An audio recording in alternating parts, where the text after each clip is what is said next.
नमस्कार विद्यार्थी मित्रांनो, आज आपण तुमची स्टोरी एन ॲस्ट्रोलॉजर्स डे या स्टोरीचा पहिला एक्स्ट्रॅक्ट आपण समजून घेणार आहोत।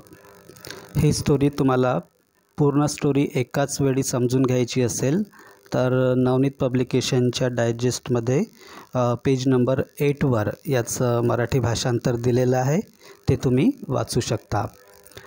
त्याचीच मदत घेऊन मी तुम्हाला एक एक सेंटेन्सचा अर्थ सांगत आहे मराठीमध्ये, नाहीतर तुम्हाला वाटेल की सर तर बघून समजावून सांगत आहेत।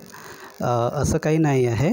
इथे मला हे नाही दाखवायचं आहे तुम्हाला की मला किती येते, बस तुमचा जो एक्स्ट्रॅक्ट आहे तो तुम्हाला व्यवस्थित समजावा हीच माझी इथे अपेक्षा आहे। तुमचा अभ्यास सोपा करून देणे हीच माझी अपेक्षा आहे इथे।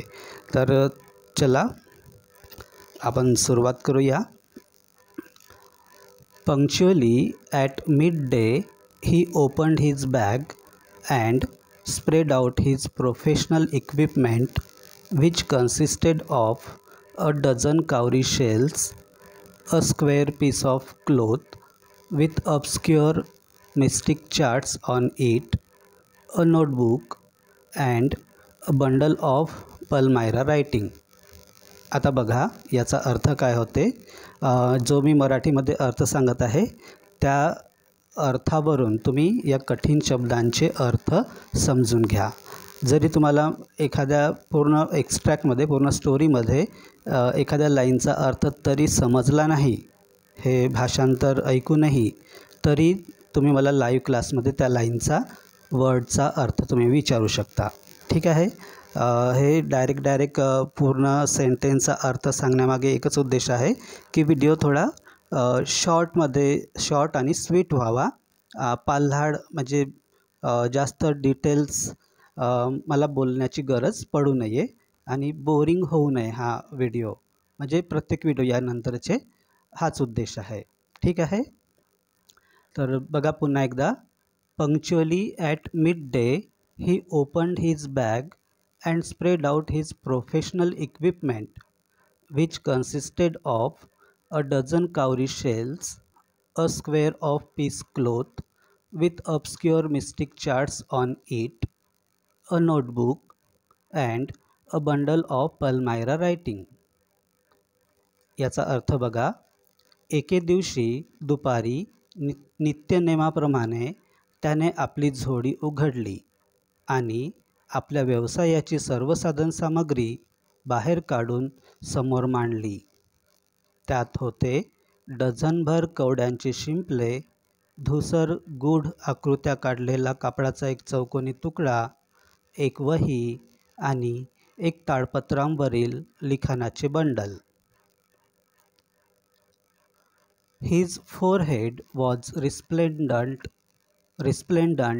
with sacred ash and vermilion, and his eyes sparkled with a sharp, abnormal gleam, which was really an outcome of a continual searching look for customers, but which his simple clients took to be a prophetic light and felt comforted. अर्थ बघा। पवित्र भस्म आणि शेंदूर फासल्यामुळे त्याचे मस्तक तेजस्वी भासत होते आणि डोळ्यात एक तीक्ष्ण व विलक्षण चमक होती। खरे तर ती ग्राहकांना सतत शोधणारी नजर होती, पण त्याच्या साध्याभोळ्या ग्राहकांना मात्र त्या नजरेत भविष्यवेत्याचे तेज जाणवत असे आणि ते त्यांना दिलासा देत असे। The power of his eyes was considerably enhanced by their position placed as they were between the painted forehead and the dark whiskers which streamed down his cheeks. रंगवलेले कपाळ आणि गालांवर पसरलेल्या दाट मिशा यांच्या मधोमध असलेल्या त्याच्या डोळ्यांमधील तेज आणखी प्रखर वाटत होते।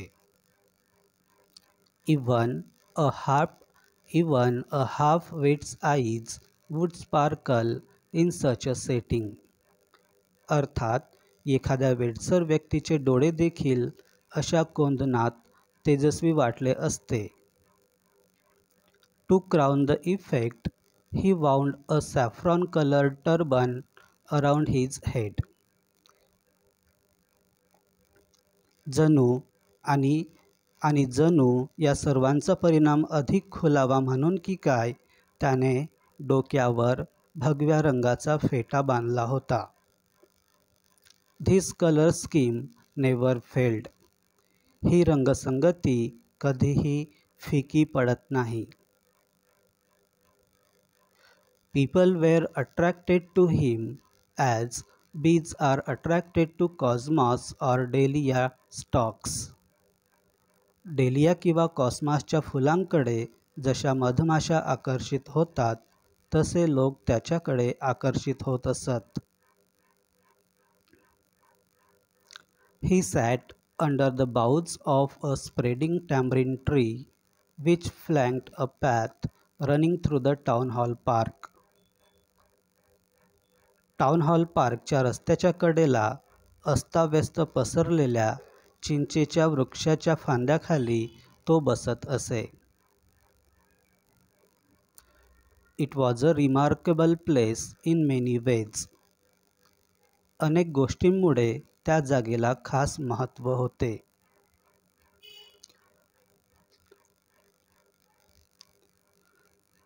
A surging crowd was always moving up and down this narrow road from morning till night.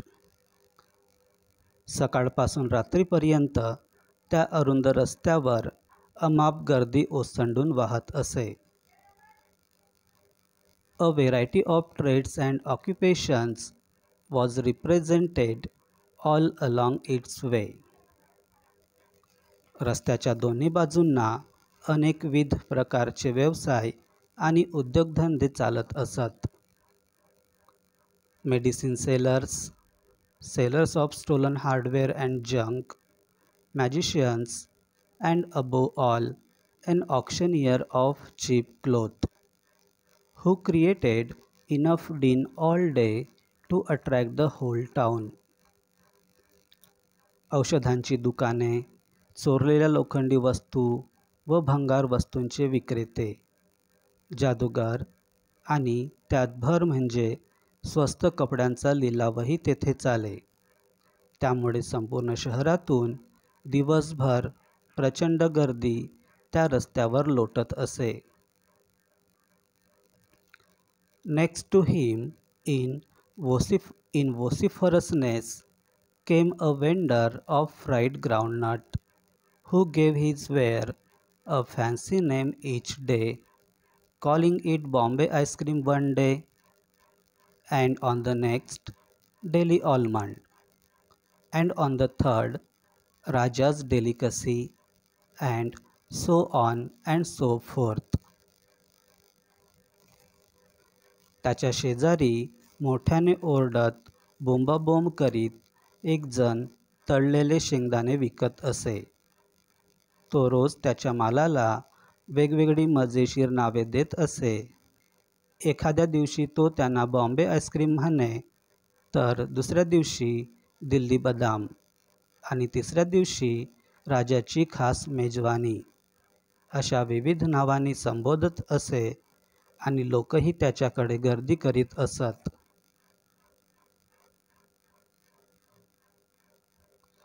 And people flocked to him. A considerable portion of this crowd dallied before the astrologer too.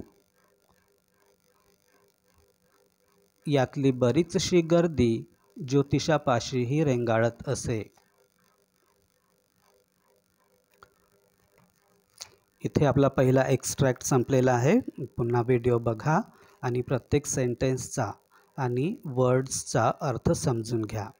जरी तुम्हाला एखाद्या सेंटेन्सचा आणि वर्डचा अर्थ समजला नाही, तरी तो तुम्ही मला लाईव्ह क्लासमध्ये विचारू शकता.